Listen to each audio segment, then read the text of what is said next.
Hola compañeros, cordial saludo. Mi nombre es Janer Smith Hoyos Vanegas, de la tecnología de implementación y mantenimiento de sistemas de instrumentación y control de procesos industriales de la fecha 329-39-24 del Centro Industrial de Desarrollo Tecnológico CIDT Barranca Bermeja, Regional Santander. En la siguiente presentación vamos a hablar sobre mi plan de mejoramiento, que es la lectura y conversión de calibrado de RAID, proyección de medidas, cálculo en circuitos eléctricos y lecturas de isométricos.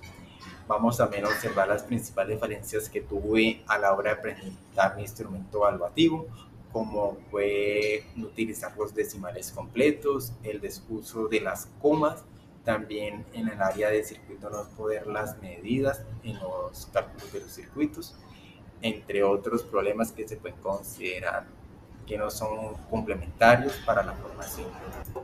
Como complemento del plan de mejoramiento, iniciamos con el primer punto, que es de análisis de lectura y conversión. En este caso nos entregan tres medidas diferentes en fracción de pulgadas y debemos realizar la respectiva conversión a milímetros y a metros. Nos entregan las primeras medidas de una pulgada 13/16. Esta medida debemos pasarla a decimal. ¿Cómo realizamos esto?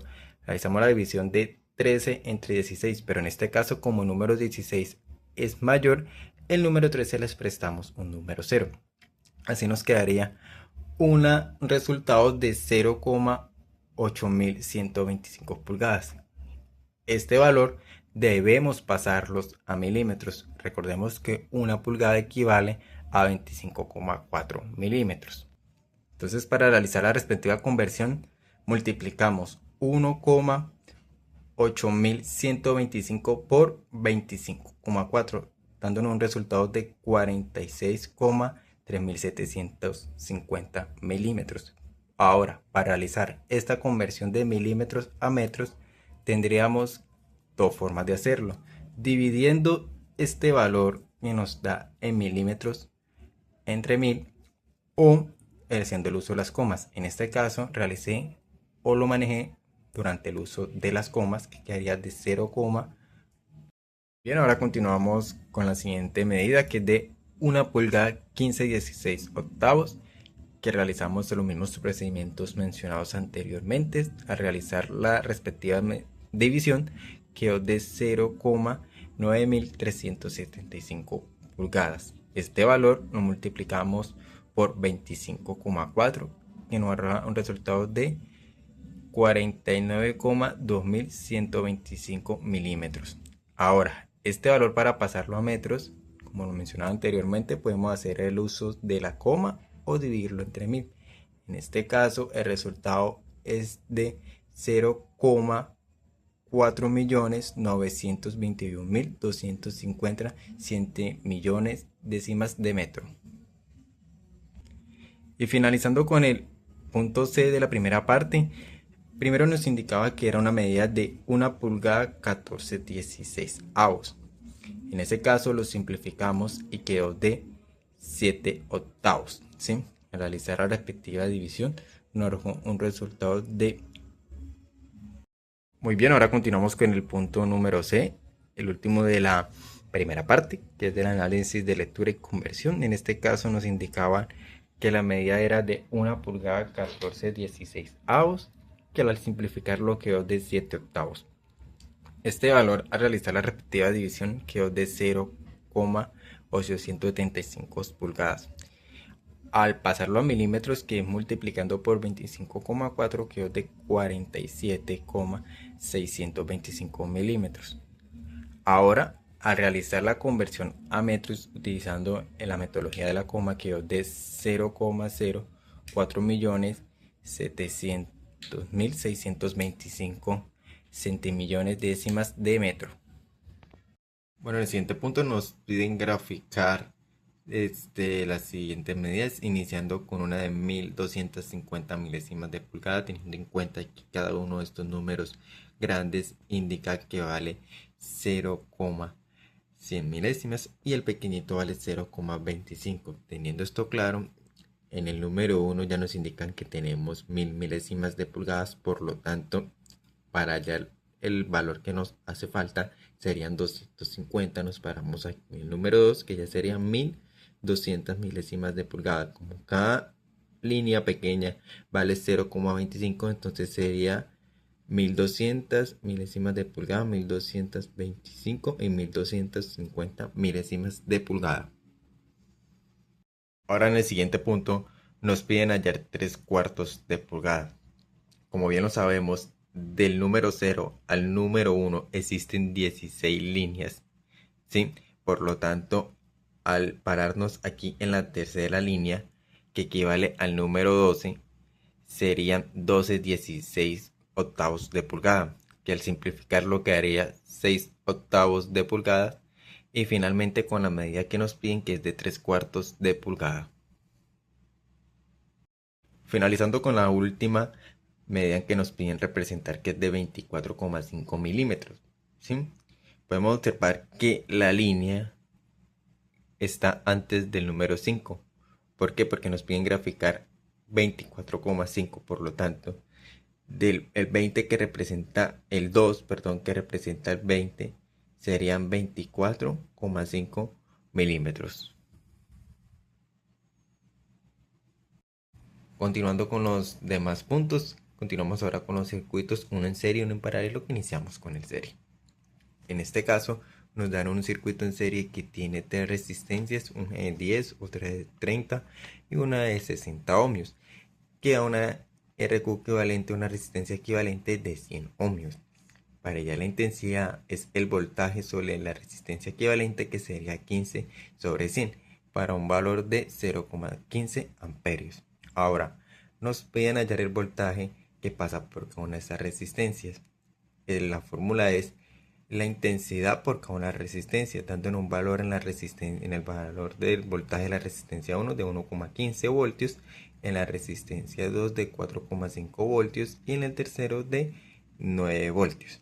Posteriormente procedemos a sacar la potencia, que es el voltaje por la intensidad, que al reemplazar los datos sería 15 voltios por 0,15, que es igual a 2,25 watts, como lo podemos indicar acá.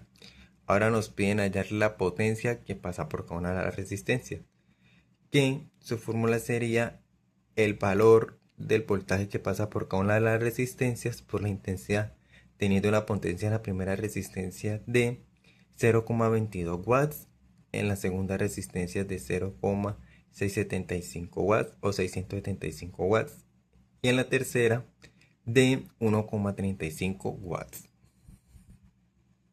Continuamos con el segundo circuito, que es en paralelo. Nos entregan 3 resistencias, una de 50 ohmios, la segunda de 80 ohmios y una tercera de 150 ohmios.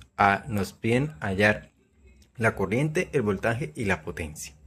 Inicialmente comenzamos con la intensidad, que la fórmula es voltaje sobre RQ, que sería 15 sobre 25,53, para un total como resultado 0,6 amperios.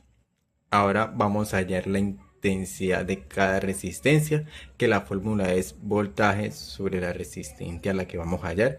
En este caso sería R1, que es igual a 15 sobre 50, para un total de 0,3 amperios. La reemplazamos en valores con las demás resistencias para hallar las otras intensidades, que nos arroja un resultado de 15 sobre 80, para un total de 0,2 amperios, y la tercera de 15 sobre 150, para un total de 0,1 amperios.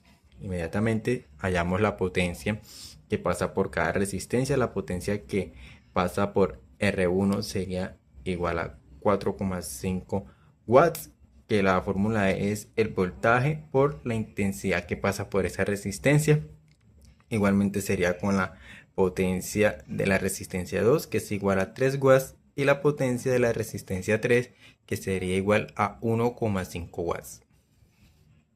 Ahora continuamos con el isométrico, donde tenemos diferentes instrumentos, iniciando con el transmisor de presión, el transmisor de flujo y el transmisor de temperatura. También podemos observar los manifold, el tal de 3 válvulas y el de 5 válvulas. También se encuentran los conectores como lo podemos observar acá y el pipecad que se encuentra acá también al lado, por así decirlo. También encontramos los nipples en este lado de aquí y encontramos las uniones en el área de acá. Como se podemos observar que es el número 9 de la tabla. Y esta sería la representación del isométrico. Como complemento del plan de mejoramiento, me tocó investigar sobre la desalinización en bombas y compresores para mantenimiento preventivo y toma de decisiones en la industria petrolera. Entonces, ¿qué quiere decir esto? ¿Cómo la desalinización puede afectar las bombas y compresores a las grandes corporaciones y cómo influye en el factor de ellas? Antes de continuar o hablar de la desalinización, debemos de hablar de una máquina que complementa o ayuda a evitar ciertos rangos de variables no deseados que pueden interrumpir el verdadero funcionamiento o la operación de las empresas como tal, o en este caso de las máquinas rotativas, como es la Bentley Nevada. La Bentley Nevada es el estándar de la industria bajo la norma API 670 para proteger activos críticos. Su función es convertir variables mecánicas como la vibración y la posición del eje en señales eléctricas. Cuenta con traductores de proximidad que miden el movimiento del eje sin tocarlos, módulos de relé que detienen la máquina automáticamente si los niveles de vibración son peligrosos, evitando una falla catastrófica. Y en contexto sobre la desalinización, en este caso en la industria del petróleo, petroquímica, gas natural y de máquina rotativa, en particular en bombas centrífugas y compresores, que es el tema central donde nos vamos a desenvolver en este caso. ¿Qué quiere decir esto? Es indispensable proteger para garantizar los procesos de refino y transporte. Sin embargo, la seguridad operativa de estos sistemas se ven constantemente amenazados por la falla más común en ingeniería mecánica, que en este caso sería el desequilibrio del rotor, y lo que es más grave, la desalinización del eje, que son los temas, más que todo la desalinización, el tema central donde nos vamos a basar en esta presentación en este momento. ¿Qué es la vibración y su fundamento? La vibración se puede interpretar como la oscilación o el movimiento repetitivo de un objeto, estando alrededor de una posición de equilibrio. La causa de la vibración reside en problemas mecánicos como lo son el desequilibrio de elementos rotativos, la desalineación en acoplamientos, engranajes y desgastes dañados.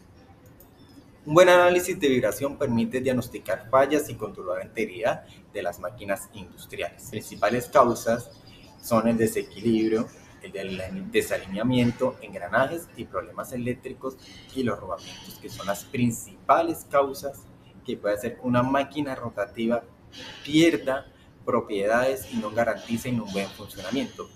La asociación de los ejes y el equilibrio del rotor en las máquinas acopladas son de los fallos más comunes que se producen en la máquina rotativa. Se consideran que dos máquinas están perfectamente alineadas cuando sus ejes están en la misma línea, quiere decir que están en rectas. En cambio, se considera que dos máquinas están desalineadas cuando sus ejes no están en la misma línea en el funcionamiento, y existen dos principales formas de desalinización, o tres. Las principales son la paralela, la angular, y en este caso también podría ser una combinada entre paralela y angular. Hablamos de desalinización paralela cuando los centros de los ejes mantienen su paralelismo, pero se encuentran desplazados entre sí una distancia específica. Este desfase puede ocurrir de forma vertical o horizontal. ¿Sí? ¿Qué quiere decir esto? Como lo podemos observar en imagen, pueden que las dos máquinas estén alineadas, pero su desfase que se encuentra aquí no están en línea recta. En cambio, la angular, como podemos observar en pantalla, este fenómeno ocurre cuando las líneas de centro de un par de ejes no son paralelas, sino que se intersectan de forma vertical en el ángulo. Desde el punto de vista del análisis de vibraciones, su síntoma principal es una elevación de la amplitud en el complemento axial de la frecuencia. ¿Qué problemas puede generar el desalineamiento? El desalineamiento puede disminuir significativamente la vida operacional de los equipos. Genera vibraciones y sobrecargas sobre los elementos de la máquina. Los críticos de las sobrecargas que actúan sobre rodamientos y la vida útil de los rodamientos. Es extremadamente sensible a la fuerza que actúan sobre él, aumentando la fuerza de los rodamientos se disminuye. Por otra parte, tenemos que complementar con el acoplamiento. ¿Y qué es? Un acoplamiento es un eje dispositivo mecánico que conecta extremos de dos ejes y transmite la potencia, desde la máquina motriz a un motor eléctrico de la turbina a la máquina accionada como una bomba o compresor. Existen diferentes tipos como el acoplamiento rígido, acoplamiento. Las normas que rigen un alineamiento de los parámetros que deben cumplir las máquinas rotativas, como en todo en general. La norma es la API 610 y la API 617, que es un estándar de desarrollo American Petroleum, la institución de América del Petróleo, que establece los requisitos mínimos para las bombas centrífugas utilizadas en la industria del petróleo y compresores petroquímicos y gas natural. Según la API 610, la tolerancia de aniquilación para las bombas son: en la 610 exige su alineación de precisión para evitar fallas prematuras en sellos y rodamientos. Sus tolerancias son: desalineación paralela, puede ser el límite más aceptable más o menos entre 0.05 milímetros. En la angular el límite más o menos es de 0.05 milímetros por cada 100 milímetros de diámetro del acoplamiento. En las máquinas de base, los pies de apoyo más cerca de las bombas horizontales deben estar mecánicamente con la plenitud y paralelismo de 0.04 milímetros. En bombas verticales la base plana dentro es de 0.05 y la nivelación de placas en base las almohadillas de montaje del equipo de la placa bases deben ser alineadas dentro 0.08 milímetros sobre. Ahora, como podemos observar en pantalla, ¿qué pasa si nos pasamos de estos puntos de tolerancia? Entonces el impacto que podría tener, incluso con un ejemplo que tenemos aquí de un rodamiento que se pasa de 0.02 milímetros, puede que para nosotros sea imperceptible o un valor mínimo, pero crea una fuerza de descarga radial de 2,270 newtons sobre los rodamientos y el acoplamiento se reduce a un factor de 162. Entonces, ¿qué quiere decir esto? Un acoplamiento que perfectamente puede durar 10 años fallará y nada más puede durar aproximadamente 20. La desalinización en las organizaciones. La desalinización en equipos, como pueden ver, que es una falla muy recurrente y que pueden tener efectos gravísimos sobre las bombas centrífugas y compresores, en este caso de las máquinas rotativas, principalmente en la industria del petróleo. Si no se soluciona, solo provoca un deterioro de los equipos, también la rentabilidad y seguridad de la empresa en ámbitos. El impacto más severo que observamos sobre la carga son los rodamientos. La fuerza general del deslizamiento paralelo, incluso apenas de 0.01 milímetros, pueden ser masivas las sobrecargas de apoyo de manera drástica. Sensibilidad de carga. Según las ecuaciones de vida. Según la ecuación de la vida de L10, un incremento en la carga reduce la vida útil de forma no lineal. En sistemas de acoplamientos rígidos, un desvío mínimo puede reducir la vida útil de 10 años, como lo mencionaba anteriormente en el ejemplo, a 23 días. Un desalineamiento de 0.1 en un acople flexible puede reducir la vida de rodamiento a la décima parte que fue diseñada. La desalinización tiene un índice severo, elevado al debido a los riesgos asociados, como la fuga de fluidos de procesos, el daño en sellos y juntas por la desalinización pueden provocar liberación de hidrocarburos, generando impacto de las potencias catastróficas en la seguridad personal y del medio ambiente, en los riesgos de incendio, el sobrecalentamiento de rodamientos y la fricción por contacto entre los rotativos del impulsor y las estacionarias carácter, con fuentes de protección funciona como medida de protección para mantener correctamente alineados los ejes giratorios de la bomba y compresores durante su funcionamiento, evitando así un desgaste prematuro. Uno de estos puede ser el control sistemático de tolerancias, la T6, que es el mantenimiento preventivo que incluye directamente en la desalinización e imponer verificaciones sistemáticas en intervalos programados, por ejemplo, de cada 2.000 a 4.000 horas actualmente. Un ajuste de precisión de esas tareas aseguran que el equipo se mantenga dentro de las tolerancias de ingenierías típicas entre 0.05 más o menos, en paralelo, los cuales son mucho más estrictas que permiten el fabricante del acoplamiento flexible. Preservación de rodamientos de la ISO 281. El objetivo real no es salvar el acople, sino proteger los rodamientos. Bajo la norma ISO de los 281, un aumento del 10% en la carga de la desalinización reduce la vida útil a un 28%. Si un control preventivo de un desvío de 0.02 puede reducir la vida útil de 10 años a 23, como lo hacíamos mencionar. Para que este mantenimiento preventivo sea efectivo, hacemos alusión o apología, en este caso, a la Ventral Nevada, como lo mencionamos anteriormente. Para este mantenimiento se integra un ecosistema de gestión avanzado como la Ventral Nevada, que este sistema utiliza sensores de proximidad y acelerómetros para monitorización en el tiempo real de la posición del eje y niveles de vibración, a través de un software de sistema 1 que permite realizar un diagnóstico diferencial, dando un ingeniero actúa como un máquina de a través de un software de sistema 1 permitiendo realizar un diagnóstico diferencial, dando que un ingeniero actúa como un médico de máquinas, identificando si una vibración es 2x RPM, es realmente de realización o algo más grave como un eje agrietado. Finalmente, su instalación se rige en la norma API 670, lo que garantiza la medición sea exacta para que así no se vean afectados los errores eléctricos mecánicos del sensor.